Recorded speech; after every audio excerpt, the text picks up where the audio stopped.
When the right people come together at the right moment, when they care almost as much about winning as they do about each other, they can become the best of the best.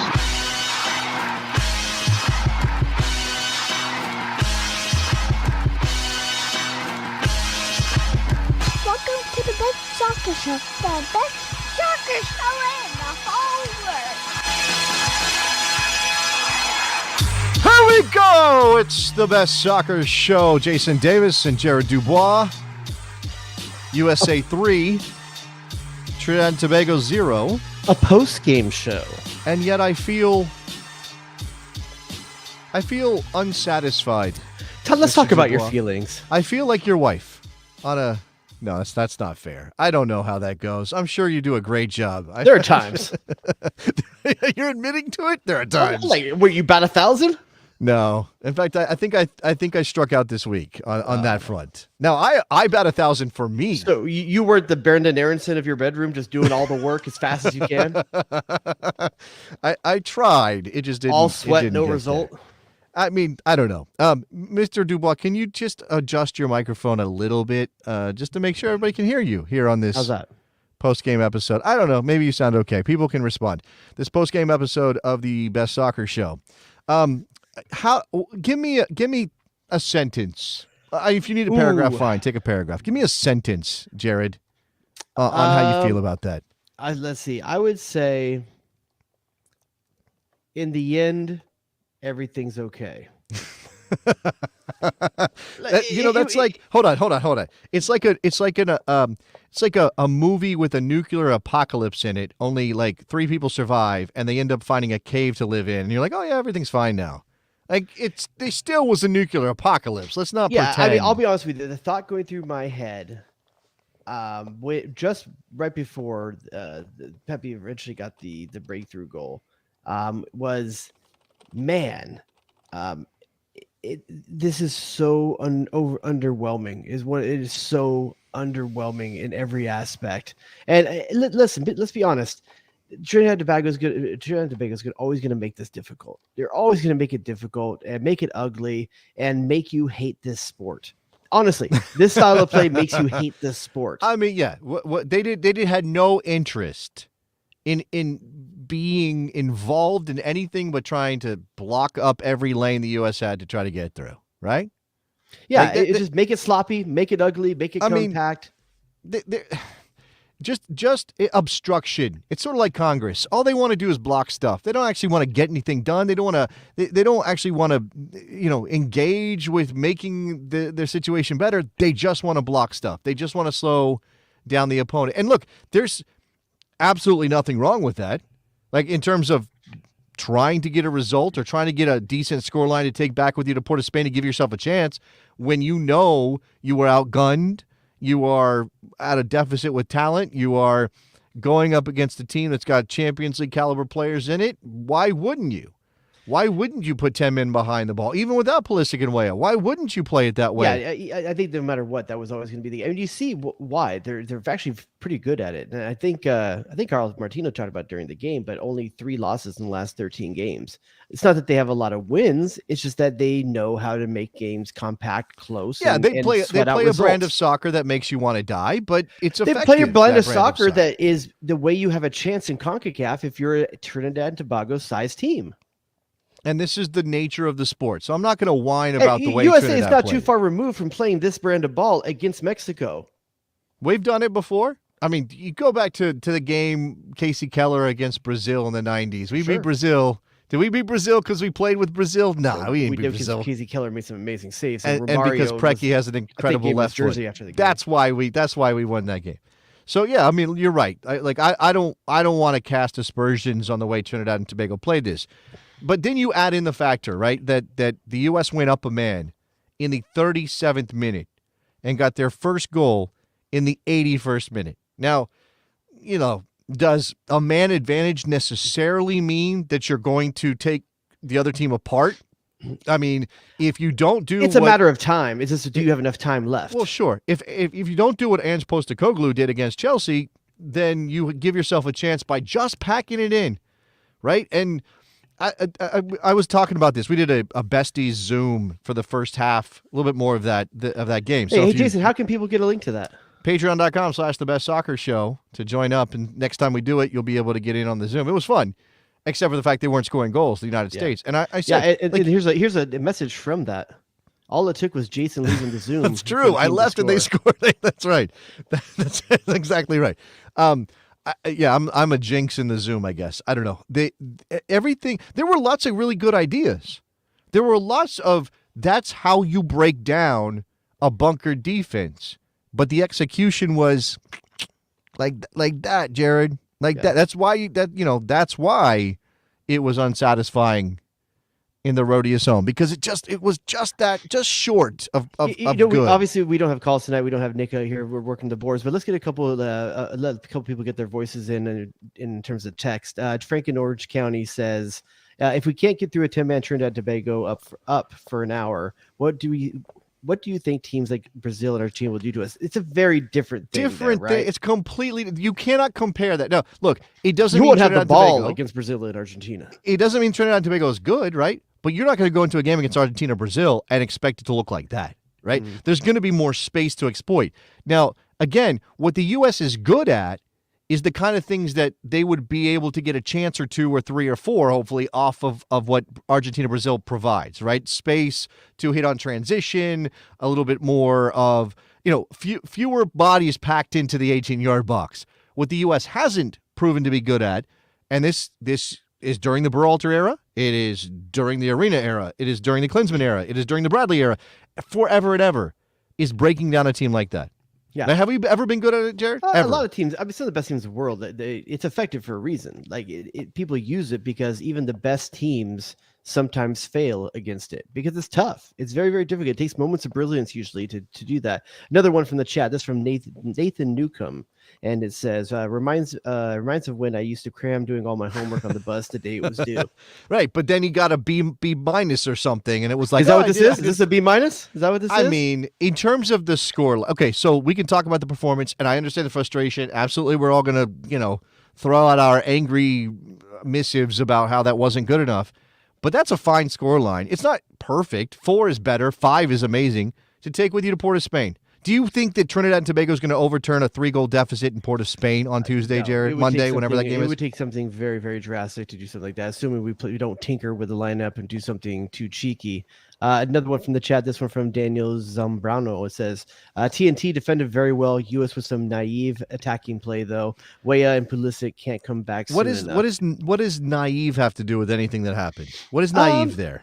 Man, maybe Daniel can explain it. Maybe you can. Yeah, I don't know. I'm not sure. I don't want to speak for him. I think maybe some ways in which the U.S. was naive at times. I think I'll tell you one thing. It was naive. Malik Tillman. Malik Tillman was, I think, not on the page or the same pace of the game as the rest of the team. I think he got into good positions, but consistently made bad choices once he got there. Okay. I think that's naive. That's just he's green. Bad. I think that's good. Like he's green. Okay. I think he's got ways to go still. I think maybe Berhalter's a little bit naive in playing Tillman in that position. You could say it's not Tillman's preferred position as well. Right. But maybe the Zendejas or something like that is more effective. You're not going to go with the Pepi and the Balogun lineup straight out the box. I don't think that's the right choice. I think Berhalter got most of it right with the starting lineup. I think the Tillman call is maybe the only thing that's suspect there. I don't know that there is a right when you're talking about the starting lineup with no Pulisic and Weah. Like, I just don't know there is a right. Now, I've seen, after Malik Tillman went off and Aronson came in, things got better, right? And why? Is Aronson a better player than Tillman? I suppose you could make that argument. I don't know that that's the issue. Aronson do things technically, close control, combination play. Is that a little bit better in compact areas? Maybe? Yeah, it's tough. I think with Reyna there, you definitely want more of that. And I think you saw, obviously, for Trinidad and Tobago was dead by the end of the game. That much defending and that much effort. Down. And that happens. That happens. And you saw what the danger of Reyna as he's given more space and more time on the ball. Yeah, so I'm not saying this is an excuse, okay, but this is a perspective. So Utch Unit on Twitch says, I used to watch a ton of Barca back in the day. Teams would park the bus. Barca would win 1-0 against Cadiz with Messi genius goal. Very hard to break teams down. It's why Mourinho has a career. Again, it's reductive. That comment is reductive on some level because it has to be, because we don't have time to explain the history of football, right? But there's truth in that. There's something to that. And the teams that can win the World Cup, which is obviously the goal, and I know we're not close to that yet, Jared, but the teams that can win the World Cup are the teams that can do a little bit of everything and can adapt to the game and can find ways. And maybe that's a player, right? Maybe it's a Kylian Mbappe. Maybe it's a Messi. Maybe it's a player on that level who takes over a game and makes it happen when it's frustrating, when the other team parks the bus, when the other team puts 9-10 men behind the ball. The U.S. isn't there yet, and I'm frustrated by the amount of time it took. I will say that they didn't completely shit the bed by going 0-0 to Port of Spain, right? They got not just one, they got two, they got three. Yeah. And I don't know. I know because they did the job. It just wasn't fun to watch. It wasn't convincing. This is a good point right here. Maybe you can answer this for this gentleman's wife. Nate says, I'm here to answer all the wives' questions. My wife, who is just learning about the USMNT, wants to know why Balogun starts in front of Pepi. I couldn't answer her. Okay, so I also saw a couple of comments, and I want to go back and see if I can pull them here. This is Kodak Jackson, best name on our YouTube chat. Pepi and Balogun should have started. Both of them together. Now, Jared, you're aware that I am part of a radio show, right? Oh, yeah. WNBC. WNBC. Okay. Jason Richter, right? So it's Davis and Waldo in the afternoon. Oh, nice. DTF. So Eric Ronaldo made the argument today for Pepi and Balogun to start together. And because he thought, and that guy knows a little bit something about forward play, I think. Right? Sure. He's played some forward. He argued that Balogun was going to get bracketed and going to get marked out of the game, that it was going to be really hard for him to impact the match. Obviously. And it looked like that. It did. And we're watching the game on Zoom together, and you were saying, has Balogun gotten a touch yet? Right? And I was like, well, he can't get service. 20 minutes in almost, There's no service, right? But there's no service because there's 7 guys standing between him and the midfield, right? They're happy to let Musa, McKennie move it around the horn all night long. Absolutely. And when Pepi came on, things changed, right? Now you have center backs who have to account for 2 different forwards in that same space. And eventually Pepi got the goal. And I'm not going to argue for Balogun not to start. I don't think that's what this game tells us. No. But this game does tell us that playing with a lone center forward, a guy who's not going to play back to the goal and be a point of entry, because Balogun's not a point of entry, right? He is making a run off the back shoulder. And you've got to be constantly looking for him like that. Otherwise, it doesn't work. I'll say 2 things on this. We talked about stacking the box and how many people are around him. That's compacted in this game, but even more, or enhanced even more in this game by the fact you don't have Pulisic Awea.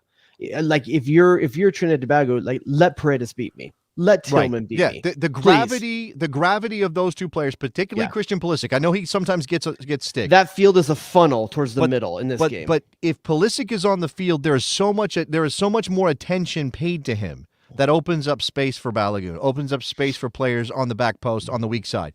So you don't have that. And Weah too, right? Weah can beat you off the dribble. You better be paying attention to him. You better close down a cross, or he'll whip something in with pace that's dangerous. You saw how less effective Serginho Dest was in this game for 2 reasons. One, I think it was Raymond is the guy's left back name.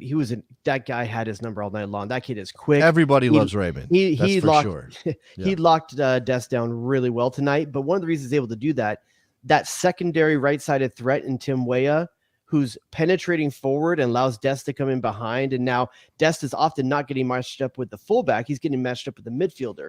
In this game, he was regularly, he was isolated one-on-one, but Trinidad Tobago seemed comfortable with that defensive matchup and let him have it all night long. Tillman's not gonna even be able to create the genius of Tim Weah is that he can create that much space to whip the cross in, right? And so you either have to stay off him.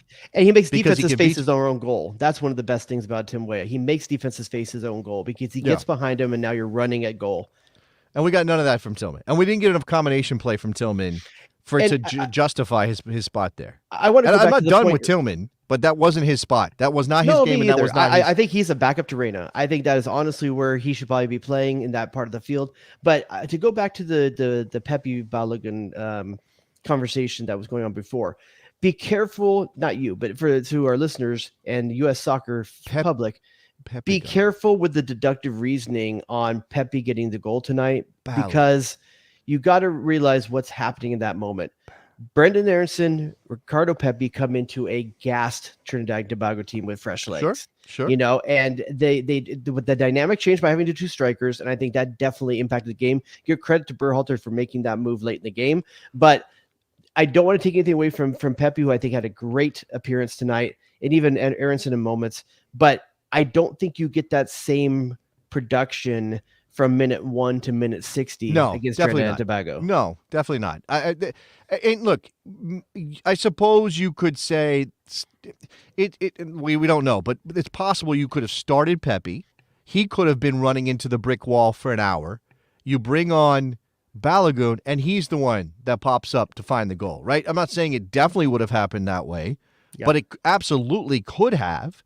And there look, Balogun missed a chance. I do think that he wants that one back, and he should do better in that situation. And I'm frustrated by that a little bit. Again, not selling my Balogun stock, but I also own a lot of Pepi stock, so I'm okay with the way that this played out. I'm not worried at all about Balogun. I think once you have Pulisic back and you have Weah back, and as Reyna and him continue to find that relationship, you saw it. The only player looking for Balogun all night long at feet was Gio Reyna. You know, and I think with Pulisic back in the game, with Weah back in the team, I am not worried anyway. And like you saw it even with Reyna's goal. He dummies the ball, steps over, first time ball into space, back to Reyna. That combination and that thought process between those two players is good now, and it's going to get better. This is only their 4th game ever playing together, and this is the first full 90 they've ever played together. Yeah, I mean, there's so much of that too, right? And I know that one of the conclusions we'll jump to is like, oh my God, we don't have winger depth. Look at what happened, right? No Pulisic, no Weah. We turned to Paredes and Tillman, and now it's a disaster. We have no winger depth. That's possible. I mean, you could look at it that way for sure.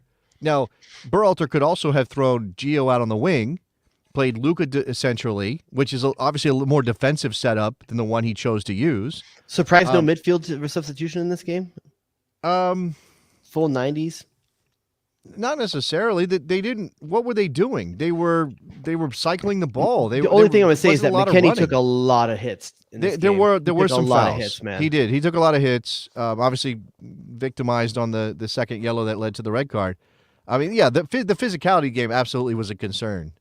Definitely looked like he rolled his ankle a bit too in that half-hearted penalty call that was out there that was overturned by VAR.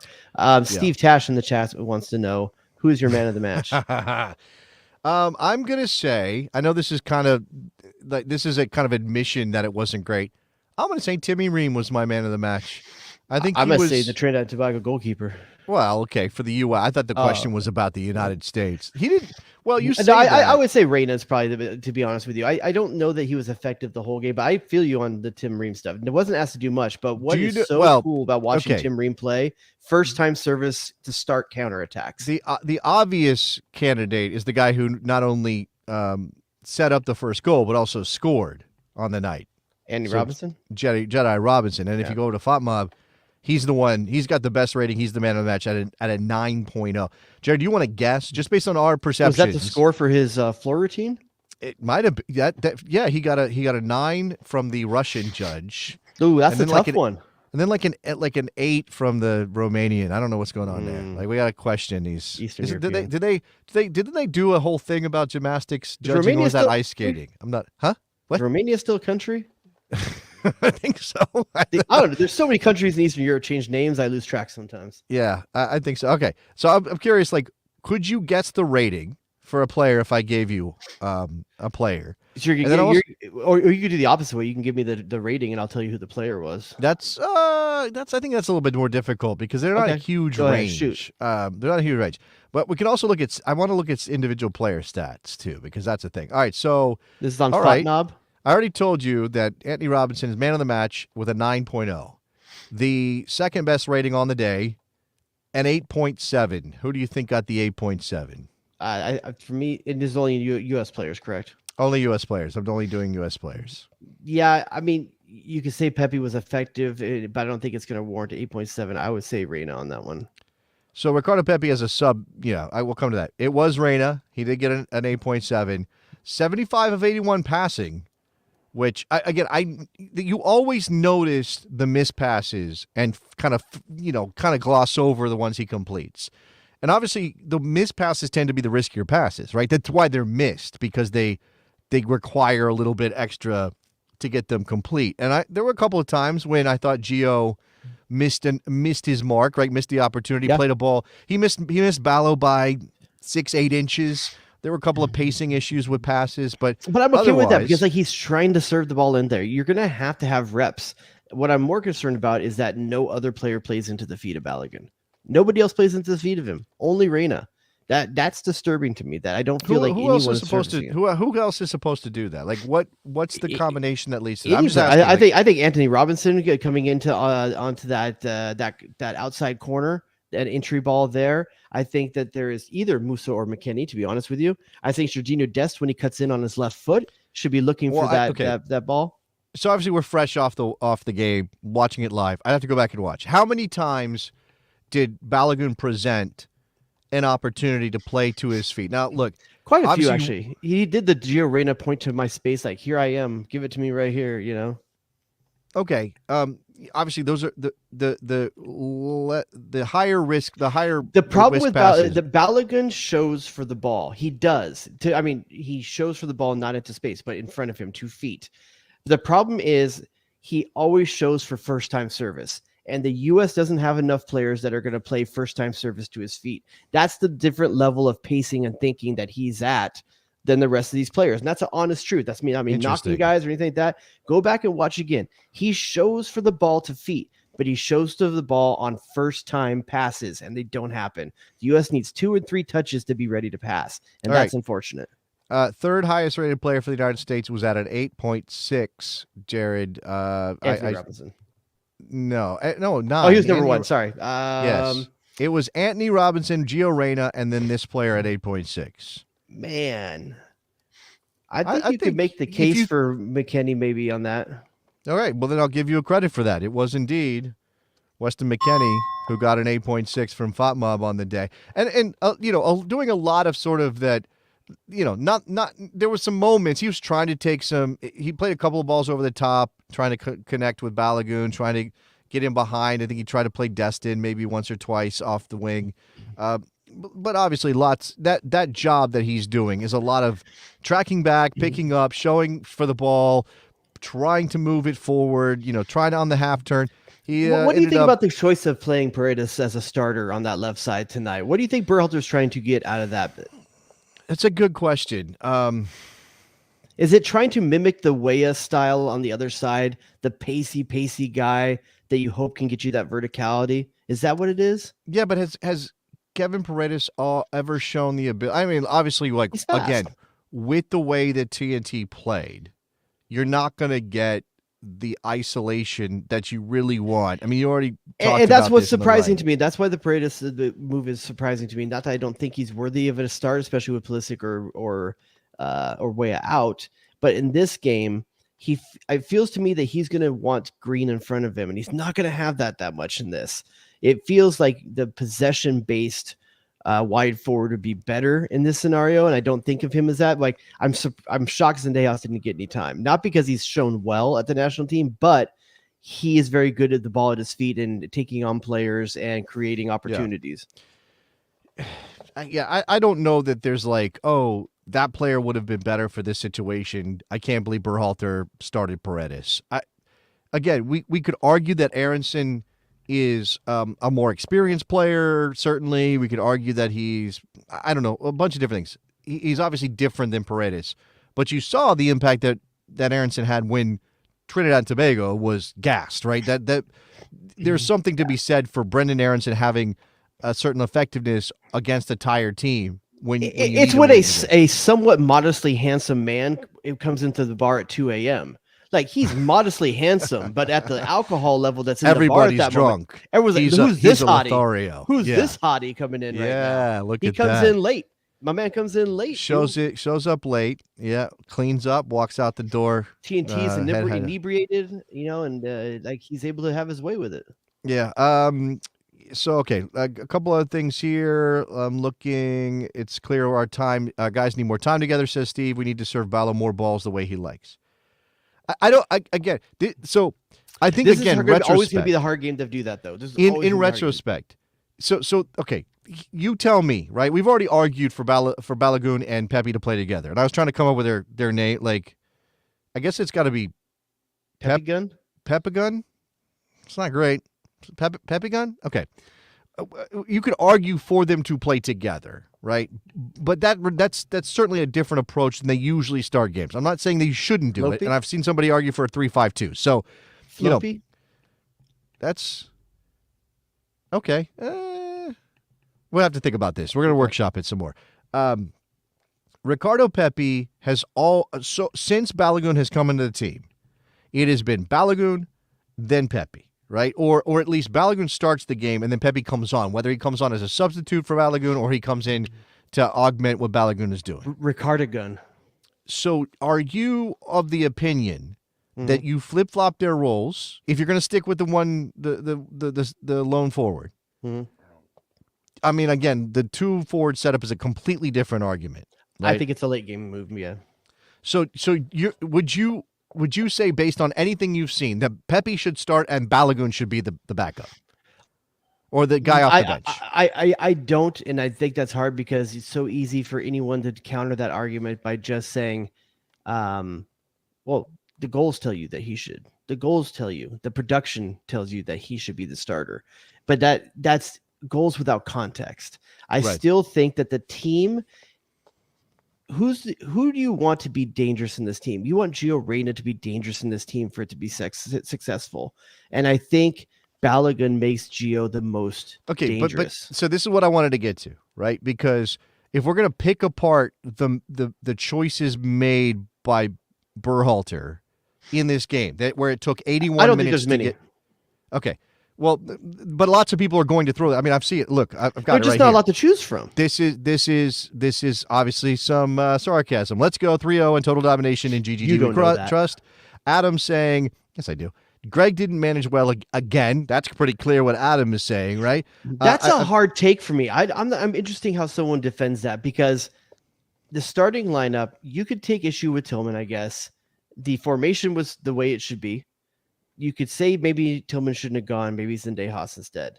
I don't think you play Aronson on the left side. I think Paredes is perfectly fine. And then he made the correct moves down the stretch to secure the 3-0 win, which were based mainly around the substitutions that he made and the formation change he made. So I think that's a hard thing to say. Again, if you want to really dig into this, is there a legitimate argument that he should have gone with something with a 2-forward setup to start the game? That he should have gone maybe with, look, you're going to have the ball. You're going to be in the attacking end of the field. Want to play with wing backs, throw on an extra center back, get an extra body in midfield, get 2 strikers up top, have more of a point of contact there. If you're going to play crosses, now you've got 2 bodies there instead of just the single center forward who's not really built for it in Balogun, right? I mean, because what I'm saying is, yes, the idea long-term, big picture, across the whole breadth of this team at this moment going into next tournament and the tournament after, is to have Gio Reyna on the field, playing balls into the feet of Fowler and Balogun, just like the one he scored against Canada, right? Let's see that on repeat. I want to see that goal over and over and over again, or somebody cutting in from one flank, and Balogun's making the strong post run, and he's cutting the ball across, or he's taking yes. But against a team, and I don't know, Berhalter should have known, I guess, right? He should have known.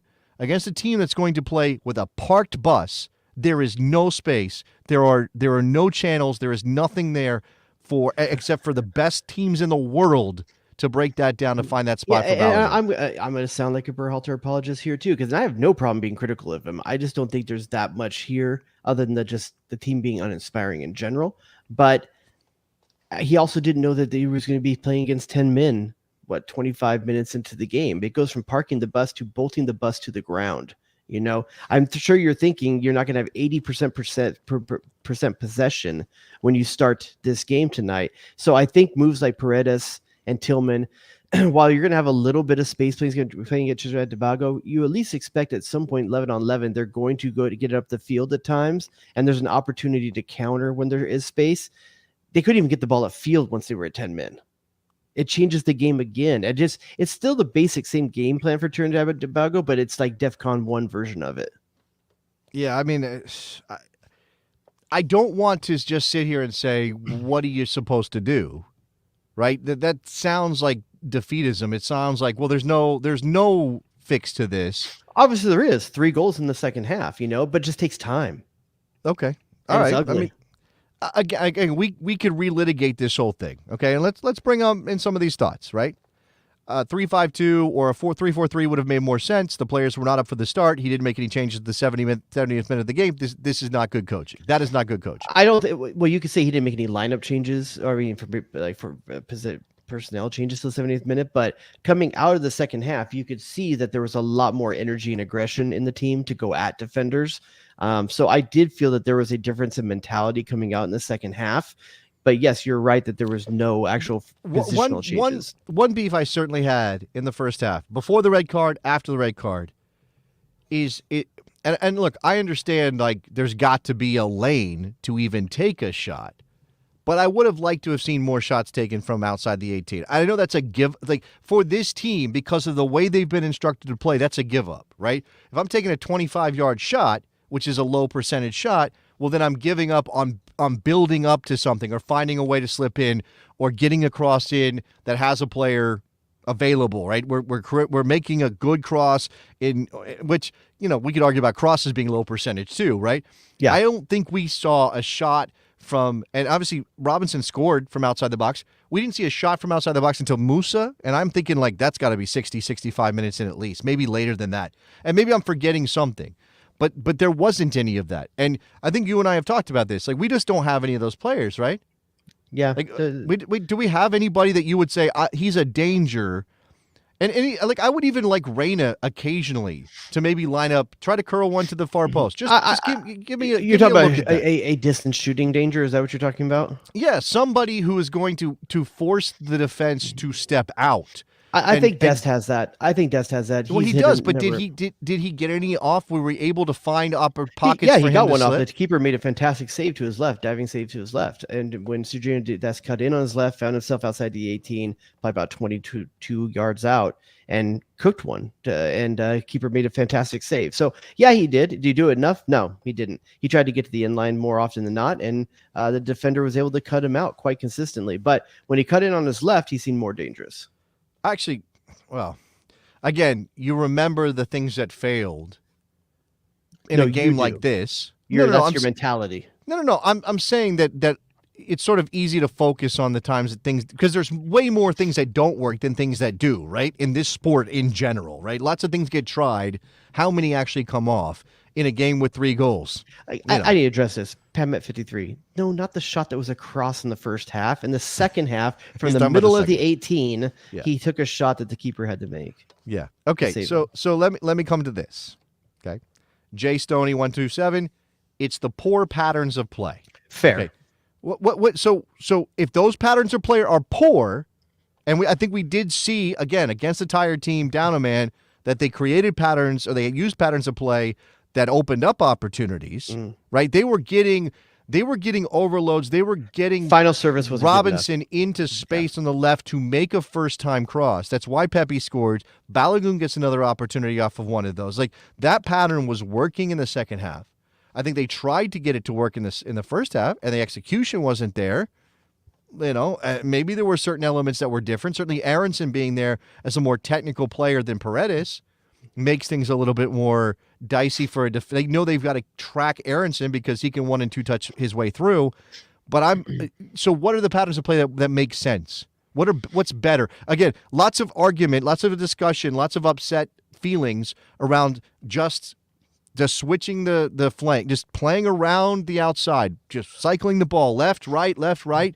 Clearly, I something definitely they're think there trying was to a do. breakdown on the interior entry passes, even to Reyna's feet. I think there was way too much willingness, like you said, to cycle the ball around the outside of the key, to borrow a basketball term. Like at some point you got to get a pass into the low post. Like you've got to get some passes into that. Okay, but interior again, part so where Gio Reyna wants to live. slow. It's slow, so it needs to move faster. I saw plenty of pinged balls that were attempts to move things faster. The fastest playing player out there was Tim Ream, passing wise. His passing is probably the fastest out of any other player that was out there. Like honestly, Okay, but Tim Ream is making his passes. no, this is a critique, not this is a critique for the team for me. Like he's the only one that's thinking first time passing. It goes back to what I said before with Fuller and Balogun. He wants first time passing to his feet. If you're going to play to his feet, if you're not, he wants a threaded ball. But the problem is Trinidad Tobago has so tight gaps in there. It's impossible to throw that ball into that space. Again, maybe it can be a little bit of both, right? It certainly can be possible that the patterns of play were poor or not good enough in the first half, the first hour, whatever you want to say. Michael's saying poor execution is different than poor patterns. It felt like there was just disconnection when it was 100% parked bus. And that's the vibe I got, right? I didn't see a team that didn't have a plan or didn't have a plan that could work. I saw a team that was missing those connections too often, especially in the first half, right? Just wasn't sharp enough in the first half. And I don't know, like obviously you have 10 guys, 10 outfield players doing different things. Is everybody off at the same time and nothing's connecting, or is one guy making good passes and another guy's making poor passes? And obviously a guy can make a good pass and then make a poor pass on the next time he touches the ball. And I think even Reyna, who missed maybe 6 passes all night, had some opportunities and either played safe. I don't think that happened regularly, but played safe or missed passes. Or even the balls that were played into Reyna. You're talking about, we're swinging the ball around left to right, right to left. We've got to play a ball into feet. We got to play a ball into somebody to get in between lines, right? Mm-hmm. You played a ball to Reyna, and you play it too hot, and now he's got to take an extra touch. And now you've got a man on him because there's 9 guys right there. Yeah, and here's right the on thing top about of him. patterns of play. They're predictable. If you do the same ones over and over again, they become easier to defend the more you do the same patterns. That's absolutely fair. How many times did you see Weston McKennie spray the ball out wide to Serginho Dest in a one-on-one situation, which should be a good pattern of play? It should, because you want Serginho Dest isolated against a defender, but he just wasn't his night. Nate saying you also cycle the ball to create isolation 1v1 on the wings, which is the heart of the Berhalter plan, right? We never seem to take people on in those situations. No, I disagree with that. Dest right. routinely took someone on, but he didn't win his dribbles. Well, so again, this comes back to who was on the field and how it all played. You already pointed this out, right? Like if you're trying to move the ball left to right, right to left, you get over to the left wing, the ball comes in quick back to the center, right, to a McKennie, and now you've got Serginho Dest in space out on the right. You've already talked about this. With a Tim Weah who can beat you to the end line, who can do a number of different things, you have to accommodate for Weah. You have to account for Weah. Serginho Dest ends up with the ball in a static position with a guy facing up to him who can run with him. That's a midfielder. Like when Tim Weah is on the field, he's usually matching up against a midfielder, Serginho Dest, not as good of a defender. Weah usually gets the best defender. Serginho Dest gets the second best defender on that side normally. Much easier to take advantage of. There's a little bit of this, okay? I'm going to come back to what Pam at 53. I didn't understand why when TNT was up the field and the U.S. gets the ball, we don't immediately counterattack and transition. Instead, we slow the ball down, allowing TNT to get back and organize. I don't think that happened that often, right? It maybe happened a couple of times. I get the couple of the counterattacks that Tim Ream started. I'm like, okay, here's our chance. And then it was pull back. Slow it down. Right. So I mean, who are we talking about here? Like, I honestly, I think McKennie is one of them. Here's what's unfortunate. I think Musa was probably guilty of that a couple times. This is what I'm going to get to. When you think about Yunus Musa a year ago and what you like most about him, carrying the ball into space and advancing into the offensive end, right? I feel like that has been missing the last few games with him. And I don't know what his assignment is. Maybe it's because Gio Reyna is now on the team. Right. But One of the Right. things Musa was so good at was advancing the ball on the dribble into space and exploiting it. And Was he starting attacks. Was he not doing that a lot with Tyler Adams on the field, or am I misremembering that? Yeah, he did. Yeah, Okay. for sure. Because Okay. I mean, he didn't have to worry about covering. He and McKennie are. And look, covering again, space against together now. TNT, your first thought isn't, oh, they're going to kill us, but they can absolutely run, and you put them in space, and you get them. If they have numbers against Ream and Carter Vickers, and neither of those guys can fly, neither of those guys are runners, you're in trouble. So Musa is probably not being told, take the ball and go, because that does draw in defenders. It does create opportunities. I guess Trinidad Tobago, he should have a little bit of free reign to do so. I mean, you would think so, but again, you're asking a 20-year-old player to make a decision when to do that in a game with stakes, right? Yeah. When you know there's no Tyler back there, right? It's where's Weston? I don't know. I got to account for Weston. We know where Gio is. He's up there. He's looking for the ball, right? He's the one who wants to make something happen off the dribble that Yunus Musa makes. But you leave a giant hole behind. Now, I've seen the argument that this is why you play 3 center backs, right? Because then you don't have to worry as much about vacating that space. Serginho Dest can go flying upfield, and there's somebody there to account for that you flank. have to pull someone off the field upfield. Then. Absolutely. You have to make accommodations there. And as somebody else already said, do we have 3 center backs you trust for that right now?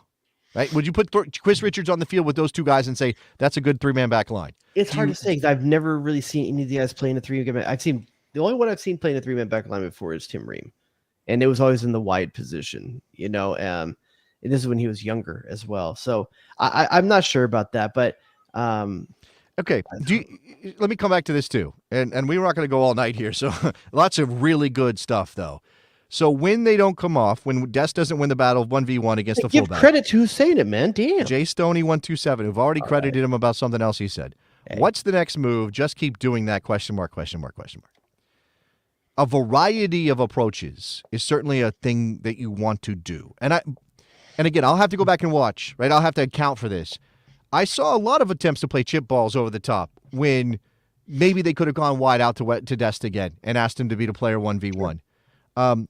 I think that, there were occasional variations, but you take what the defense gives you. And if they're going to at least allow a little bit of space on the wing and Dest is out there and you trust, we've seen Dest do some pretty amazing things with the ball at his feet. It's not the dumbest idea to keep saying, okay, Serginho, try it again. It's frustrating during the game to watch it, but all you need is 1 or 2, and that's it. The game goes the way you want it to, right? Yeah, I agree. We're coming up against almost 45 minutes here right now, so I do want to get to one point before we kind of go off here. So first of all, happy birthday to Gio Reyna, turned 21. Oh, did he? This week. Yep. Oh, tequila shots. You surprised to hear he's 21 go. now? Does that feel like because I was Am I like, man, surprised he's 21 now? He's to 21 hear that now. Gio Wow, Reyna's that's older than I 21? thought. No, it makes sense. I think Eunice's birthday's coming up too, right? Isn't he Yeah. about to be 21? I think so. I think he'll be 20. I think he's a year behind him. No, that's not right. Isn't?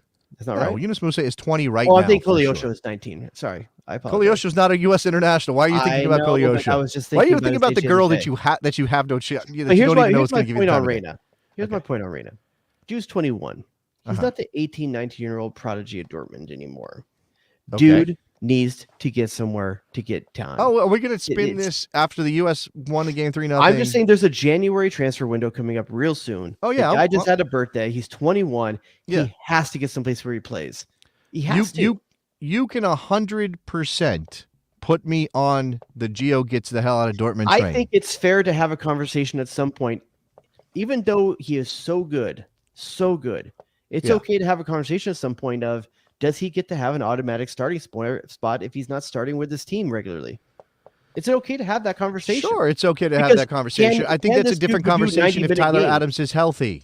That's a different conversation if Tyler Adams is healthy. Because right now, you tell me who you would push out of that lineup because Gio's not starting at Dortmund. If Adams was healthy? Yeah. No. If Adams was healthy, it's a different conversation. But as long as Adams is out and missing, are you going to say, oh, we're better if Luca's on the field and not Gio? Fair. That's completely fair to if Adams not here. I'm assuming at some point, hopefully, Tyler Adams comes back. But I think it does become a conversation at that point. And I think it is going to be matchup based, depending on who you're playing. Do you need that 6? I think Tyler Adams is not necessarily penciled in every game starter when he gets back, even though we know how good he is and what he brings to the team, and he was the captain of this team.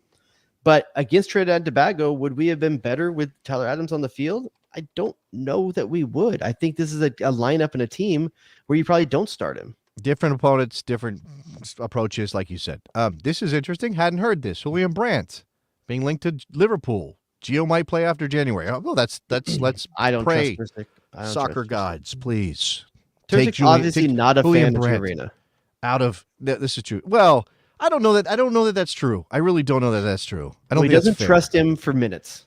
If he's not, I can't say that Terzic is not a fan of Reyna, but I can say he hasn't played Reyna. I think I know for sure. He treats Gio Reyna like Cameron from Ferris Bueller's dad treated that Ferrari. Like so afraid to take it out of the museum, like rubs Gio Reyna's calf down with a diaper every day, And like he loves it so much then that he's too afraid to use it.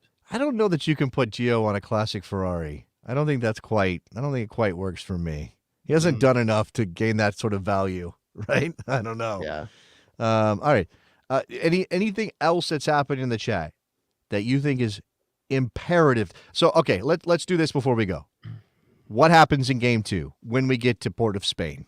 Besides Gio doing shots for his 21st. I think Brendan Anderson starts, and here's why. Okay, I think that sounds right. 3-0, you're up 3-0. You don't need to score. You don't need to win necessarily. You just need to make sure that you are strong in pressing, in making sure that you're not getting exploited. Brendan Anderson gives you a ton of cover all over the field.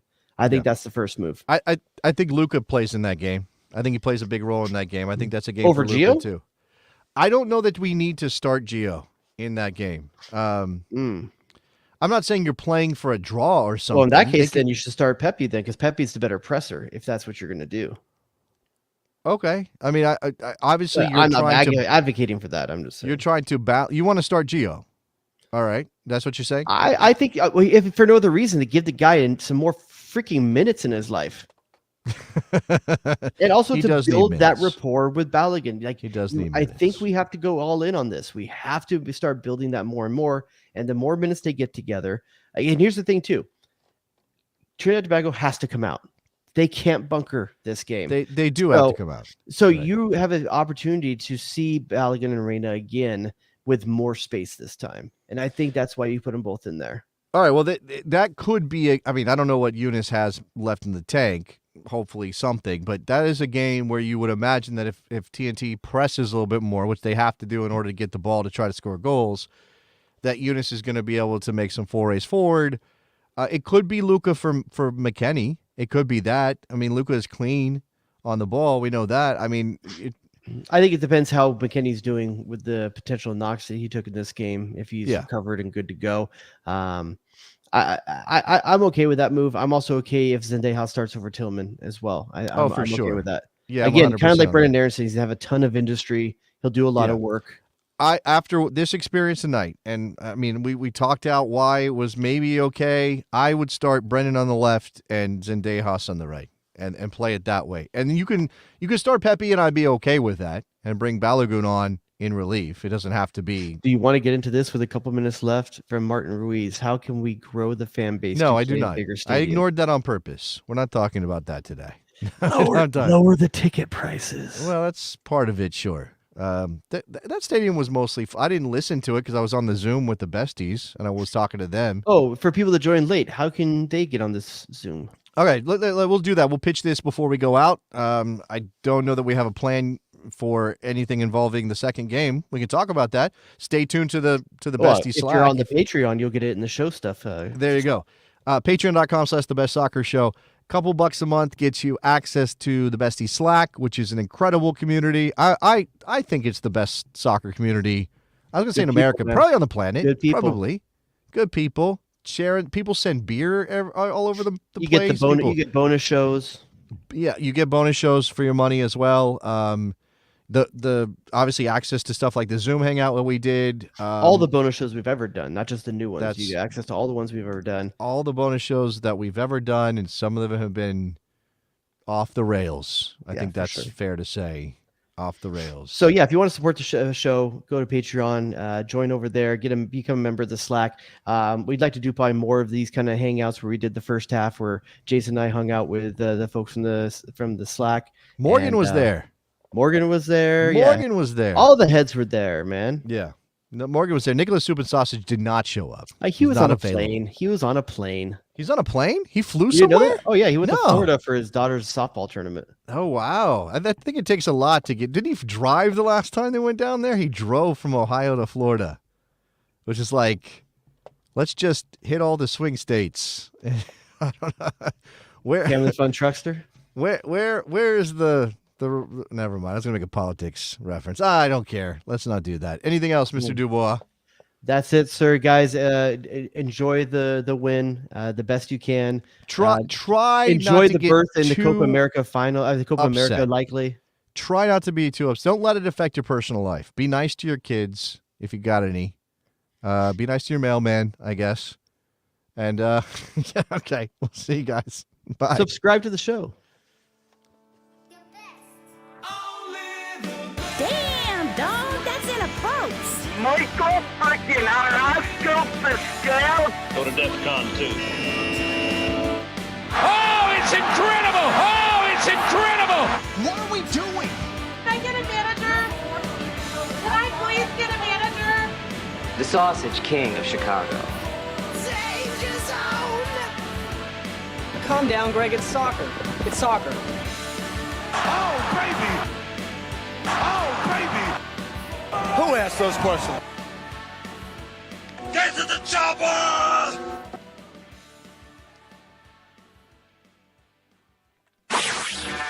Jay Rodius.